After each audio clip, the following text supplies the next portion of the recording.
Welcome to American History 1. This is video 1. 15 minutes after the video, take the quiz at socialstudiesgames.net. That's socialstudiesgames.net or socialstudiesgames.us. Today we're going to talk about migration to America in the past and migration to America today. As always, the way to approach these videos is to make sure you know the basic facts. Can you remember the basic facts? Can you remember and understand what's going on? You got to build that foundation. For some people, this might be new. Once you build the foundation and the basic knowledge and ideas and thoughts about American history, then you can have conversations about them. Then you can criticize, you can apply it to your life. If you already know the basic facts, if some of this is easy, you remember it from grade school, then fine. You don't need to focus on remembering the facts and building the foundation. You can take it to the next level and start applying what we're learning or criticizing what we're learning or evaluating what we're learning. Now, if you're going to evaluate and you're going to criticize the ideas that I present in this video, make sure you do so based on facts. Don't criticize based on some theory that you heard once upon a time. If you're going to criticize or evaluate, if you're going to go for high-level learning here, make sure that your high-level learning is coming from evidence and multiple facts to criticize what I present here. And of course, this is based on the APUSH history exams. Who was here first? It was Christopher Columbus. No, it wasn't really Christopher Columbus in 1492, but we do need to know a part of our history, and that Christopher Columbus is an important moment, even though he doesn't go to North America, and technically he wasn't here first, but you get the idea. You need to know this basic fact, this general myth that's become the legend, which is some sort of reality that, yeah, our history is kind of tied to this guy. Deal with it. It's a general marker to give us an idea of a new modern time in the world.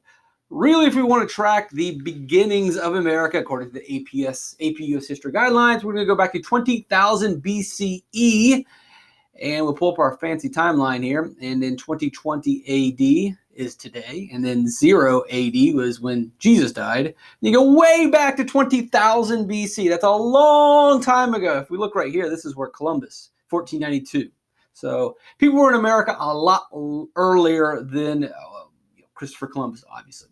Where did they start? Well, we go to the birth of humankind or human civilization here, the Fertile Crescent, and they'll migrate to Africa, they'll migrate to Europe, and they'll migrate to Asia. After they migrate to Asia, well, before we get to the migration of Asia, let's just go over a quick fact here. Less ice means more water. As ice melts, you can see there's more water. So let's reverse that. If you have more ice, then you're going to have less water. And that's the time period we're talking about in 20,000 BC. More ice on the earth, an ice age, if you will. And in an ice age, more ice means there's less water. So imagine there's less water on planet Earth. Looks like this. Is this playing for us? Hit play. Oh, it is already playing. So this is what the Earth looked like about 20,000 years ago. You can see as the Earth warms and the ice melts, the fluid starts to cover the land. Now, when there was land, people walked across it. 20,000 years ago, the earliest Americans, indigenous tribes or American Indians, Native Americans, native inhabitants, whatever you want to say, 20,000 years ago, they migrated from the Fertile Crescent in the Middle East into Asia, and then across Asia into America. This is Alaska, this is Russia. They walked across because it was frozen. There was less water, but as the earth warmed, the water melted off the ice, and eventually like, oh no, we can't get back home. We're stuck. Everybody, hurry, hurry, hurry, get back. Oh, it's too late. And that's what happens. And this is the Bering Strait land bridge that they walk across here. You can't walk across it anymore. Got trapped. People got trapped in America. So there's your Bering Strait land bridge. If you're offended by some of the Google images that I use, please take your woke fight to Google image. Fight Google first. Don't even fight me. I'm not the one that's putting the image. Fight the people that are putting the image up. I'm putting them here just so you can have a simple understanding of Asia to American Indian. Cancel me. Don't care. Fight someone with real power, not this guy. If you don't like the images, they're very simple. They're designed so that people can simply understand these images. They're not designed to be racist. These images, I'm not going to spend any more time on that. So as the Asians then move into America, and then slowly spread throughout. You get all kinds of different cultures, that Native American cultures that spread throughout North America, spread throughout Central America, and spread throughout Southern America or South America. And in South America and Central America, you get the Aztec empires, the Mayan empires, very advanced empires, very advanced architecture, completely different than what you'll see in Northeast North America. We have wigwams and hunter-gatherer lifestyles and different farming techniques. And the idea that all of these American Indians are the same is absolutely insane. It's crazy. We're talking about 20,000 years spread throughout North America and Central America and South America. Obviously, cultures are going to change, languages are going to change, habitats, behaviors are going to change, environments are completely different. So we have different, and so it's really silly to lump them all in together because they're completely different. They just happen to be on the same two continents. But think about it today. When do we take people on two continents today and say that they are the same? We don't. So we shouldn't there either. Also, though, remember, this is based on the APUSH history guidelines. There is some thought that it's possible that this story is wrong.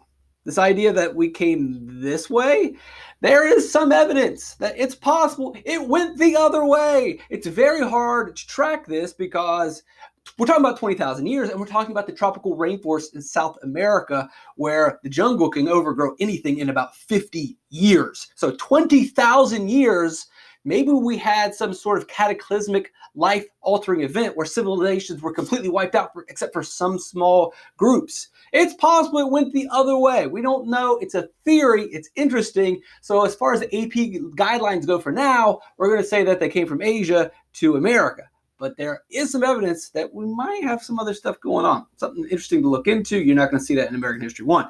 Why did they come to America? Not 20,000 years ago. Let's fast forward to the post-Columbus era. We're talking about Europeans. Why did the Europeans come to America? 2 reasons then, 2 reasons today. This answer is always going to be the same. The question's always going to be the same. Why do people come to America? The answer 500 years ago is the exact same answer today. So in the 1500s and 1600s in Europe, we got this guy named Martin Luther. You might remember from world history. I'm not going to go that deep into it, but we see a division amongst Christians between the Catholics and the Protestants. You have a 30 Years' War, so it's a bit of a disaster throughout Europe, and people are saying, yeah, I don't really like all this war. And you can see here on the map, we've got the yellow, which is the Catholics, the red, which is the Lutherans, the green, which is the Calvins, the purple, which is the Anglicans in England. And guess what? They're all Christians. They all believe in Jesus. They just have slightly different views.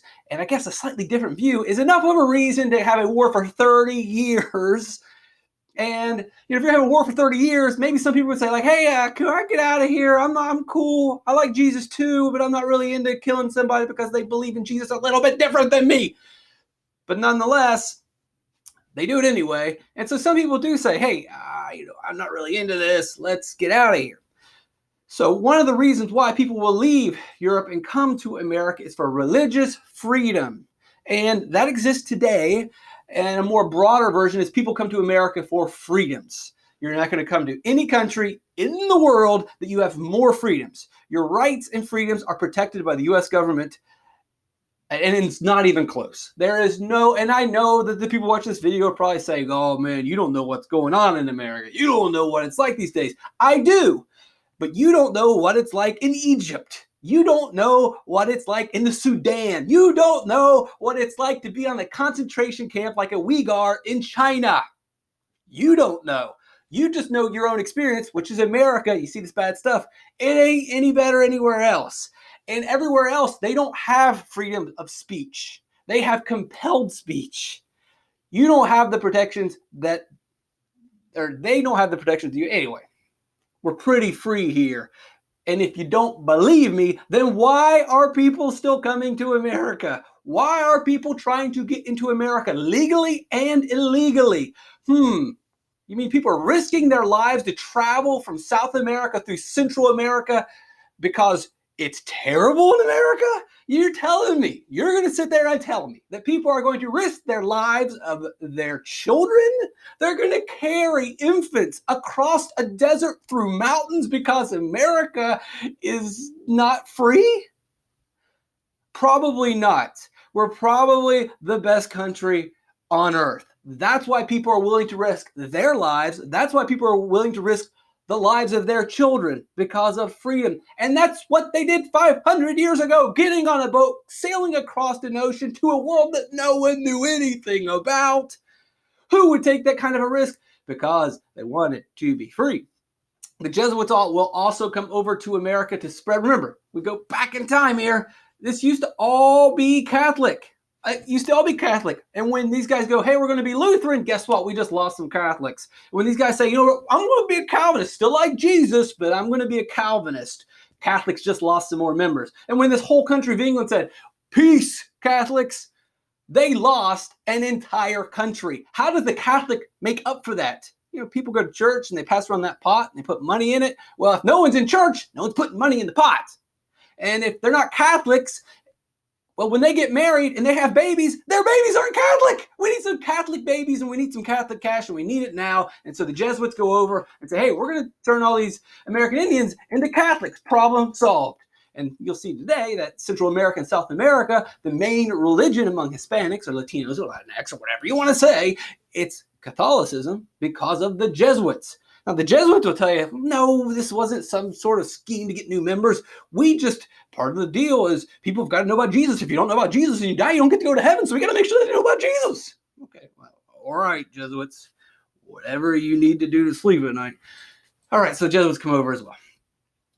Religious freedom, spread Catholicism, boom. That's one of the reasons why people are coming to America. The other reason, why do people come to America today? Guess what? It's to make money. It's to get job opportunities. Freedom and money. Freedom and money. What is America about? Freedom and money.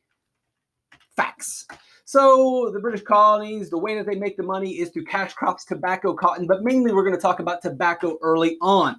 New Spain, Central America, South America, how do they make the money? They basically go and murder all the Americans. So the Spanish go in and murder, spread disease, enslave the South Americans, the Central Americans, and steal their gold.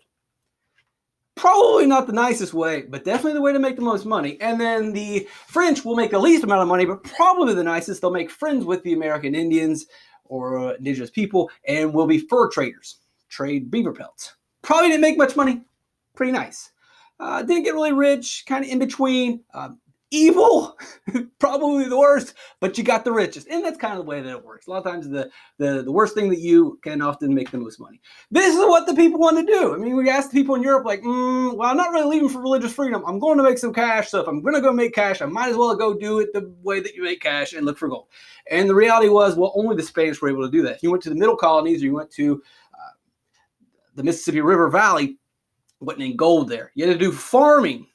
And in 1607, when you first start out Jamestown, there aren't any slaves. So from 1607 to 1619, the first 12 years of Europeans, and even though Americans are actually here before Jamestown, but we look at the Jamestown as the kind of the main settlement. So Jamestown, the first 12 years of this American society, there aren't any slaves. Well, there are slaves. They're white slaves from Europe, and those white slaves from Europe are like, this is terrible. And they tell the people back in Europe, like, don't go. It's a mistake. Stay home. You think you're going to get rich, you're not going to get rich. So the first 12 years, it's white slaves, it's Irish slaves, it's English slaves. And indentured servants is what your textbook will call them. They're white slaves. They're slaves. There's white slaves, there's Asian slaves, there's slaves. It doesn't, race and slavery, not really a thing. We think of that, but anyone and everyone throughout world history has been a slave. So the white slaves eventually get wise up, and so they don't have anybody. So we'll get to that in the next video about the African slaves that get in. But first, there's no slaves really. There's the servants, and there's regular people, and they're supposed to do regular people jobs. But the guys that come over, they're not wanting to farm. They're not wanting to do hard work. Remember, they're adventurers looking for gold. But we need construction workers. We need people who can build things. We need farmers. We need hunters. We need survivalists. We've got Indians. We've got wilderness. We've got wolves. It's dangerous. And these dudes just want to go find gold all day. They just want to make easy money. Sorry, folks. And hey, it's a story. People come to America for easy money. It ain't easy money. You got to do the hard work stuff. So that's going to be a problem we talk about in the next video is we got to turn these adventurers into farmers, into laborers. And Jamestown's going to be a disaster the first 12 years. They don't have slaves. It's a disaster. It's a mess. They will eventually have slaves. We'll get to that. one idea to think about as we close up, nature versus wilderness. We refer to it as nature today and how beautiful it is because we have conquered it. We look at nature as this great, wonderful place because we have conquered it. Because you don't get killed by wolves. Because a bear's not going to crawl into your bedroom window and eat your baby. And because you're not going to get some mosquito bite that's going to kill you in America. We have conquered nature. That's maybe one of the problems. But today the environmentalists have relabeled as nature as it's beautiful. But if you had asked someone 100, 200 years ago about so-called nature, they called it wilderness. It was dangerous. There was swamp, there were bugs, there were wolves, there were American Indians, there were pirates. People looked at the world completely different. And so you have to reroute your brain and reimagine what life was like then. You think of America today as, oh, I'll just go park and go get a McDonald's real quick, and then I'll go chill out, watch some Netflix.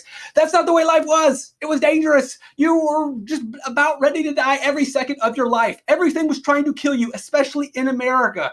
Wilderness, completely different. You see the trees and think how beautiful. They see the trees and think, oh my God, there's something behind that tree. It's going to eat me. So you get pirates in America. You've got it's not the America that you're used to. And American Indians and frontiersmen killing each other, at battle with each other because they're taking each other's land. It wasn't it was an acrimonious relationship, obviously. So it was a pretty dangerous, wild time. And the fact that America even existed and made it past day one, pretty amazing. So why did they move here? Money and freedom. And why did they move here today? Money and freedom. SocialStudiesGames.net, take the quiz.